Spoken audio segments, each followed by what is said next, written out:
नमस्कार, मैं हरी सिंह मीना, सहायक आचार्य राजनीति विज्ञान, गर्ल्स कॉलेज लालसोट। आज मैं राजनीति विज्ञान के पार्ट सेकंड का दूसरे अध्याय कौटिल्य की राजकला के कुछ सिद्धांतों की चर्चा करूँगा, जिसमें षड्गुण नीति प्रमुख है। कौटिल्य राजकला का माहिर विशेषज्ञ था, जैसा कि आप सभी जानते हैं। प्राचीन भारत में कौटिल्य का नाम पाश्चात्य विद्वान मैकियावली से उसकी तुलना की जाती है। कौटिल्य ने अपनी षड्गुण नीति में विजुगुषी राजा को शत्रु के साथ व्यवहार करने के लिए 6 लक्षणों वाली नीति का प्रतिपादन किया है, जो इस प्रकार है। पहला, संधि।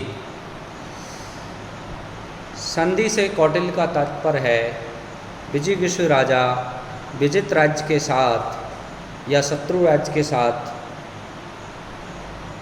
संधि की नीति को अपना सकता है। इसमें कौटिल्य ने उन परिस्थितियों का वर्णन किया है जिनमें एक राजा को अन्य राजाओं के साथ संधि करनी चाहिए।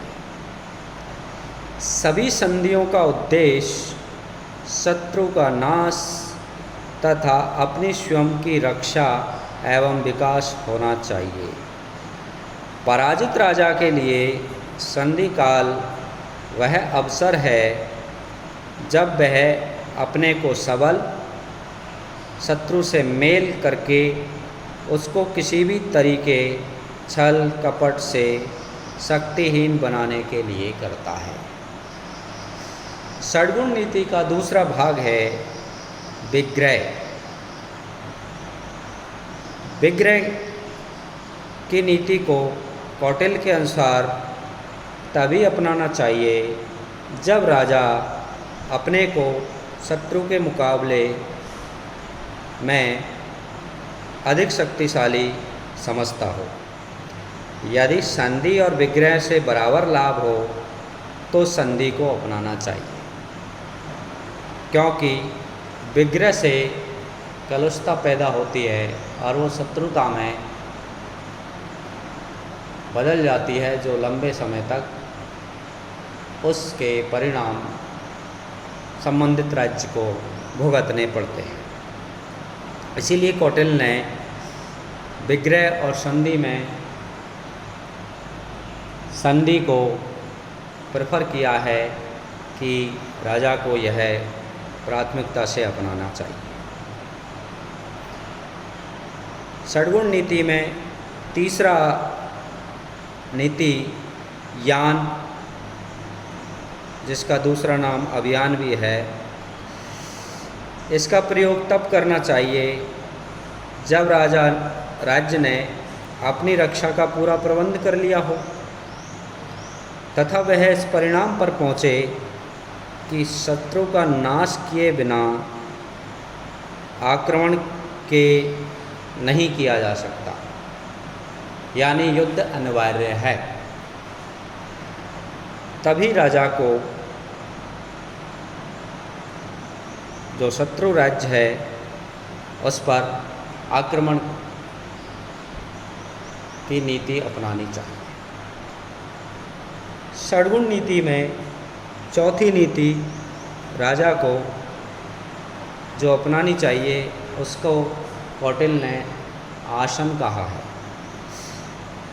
आसन का मतलब इंतजार करने की नीति, जिसका अर्थ है कि राज्य को अपने विकास और समृद्धि के इंतजार में चुप बैठे रहने की नीति है। जब राजा यह समझे कि शत्रु शक्तिशाली है तो इस नीति का अनुसरण किया जाना चाहिए। कौटिल्य ने षड्गुण नीति में पांचवी नीति संश्रय बताई है, जिसका मतलब होता है आश्रय ग्रहण करना या संरक्षण ग्रहण करना। राजा को अपने से बलवान शत्रु या किसी बलवान शासक के प्रति किए गए समर्पण को कौटिल्य ने संश्रय नाम दिया है। जब कोई राज्य यह समझे कि वह शत्रु को हानि नहीं पहुंचा सकता और न स्वयं अपनी रक्षा करने में सक्षम है, तो उसे बलवान राजा का आश्रय लेना चाहिए। प्राचीन भारत का इतिहास संश्रय की नीति से भरा पड़ा है, जिसमें शत्रु राजा को परास्त करने या उससे संभावित आक्रमण से बचने के लिए शक्तिशाली राज्य का आश्रय लेना उचित कहा गया है। छठी और अंतिम नीति दैवी भाव। कौटिल्य ने एक राजा से संधि करने और दूसरे से विग्रह करने की परिस्थिति को दैवी भाव कहा है। यदि कोई राजा यह समझे कि वह एक राजा से संधि और दूसरे से विग्रह करके अपने कार्यों का संचालन कर सकेगा, तो दैवी भाव का आश्रय लेना चाहिए। अर्थात कौटिल्य के अनुसार एक राज्य एक समय में दो प्रकार की नीतियों का अनुसरण कर सकता है। कौटिल्य ने अपनी षड्गुण नीति में उन परिस्थितियों का भी विस्तार से वर्णन किया है जिनमें एक राजा को अन्य राज्यों के साथ संधि करनी चाहिए या संधि का उद्देश्य शत्रु का नाश और स्वयं की रक्षा एवं विकास होना चाहिए। साथ ही कौटिल्य ने कहा है कि संधि साधन है जिसके माध्यम से स्वयं को शक्तिशाली, शत्रु को निर्बल बनाया जाता है। विक्रय को साधन को तभी अपनाना चाहिए जब राजा अपने शत्रु के मुकाबले स्वयं को शक्तिशाली समझे। इसी प्रकार अभियान साधन का प्रयोग तभी करना चाहिए जब राज्य ने अपनी रक्षा का पूरा प्रबंध कर लिया हो और वह इस परिणाम पर पहुँचे कि शत्रु का नाश उसका आक्रमण किए बिना नहीं हो सकता।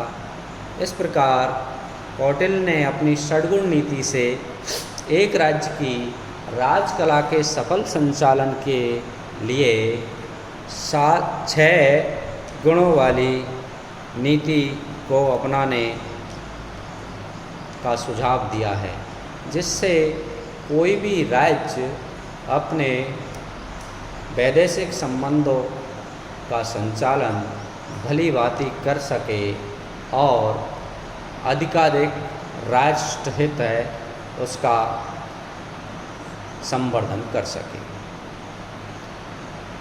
कौटिल्य की षड्गुण नीति है वर्तमान परिप्रेक्ष्य में अंतर्राष्ट्रीय संबंधों में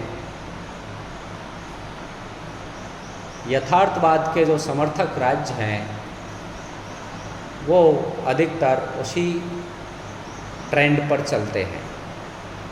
यानी कौटिल्य के षड्गुण नीति की प्रासंगिकता सर्वकालिक है और प्राचीन होते हुए भी वह वर्तमान समय में कूटनीतिक संबंधों में अधिकाधिक राज्यों के द्वारा अनुसरित या अपनाया जाने का प्रमाण हमें मिलता है।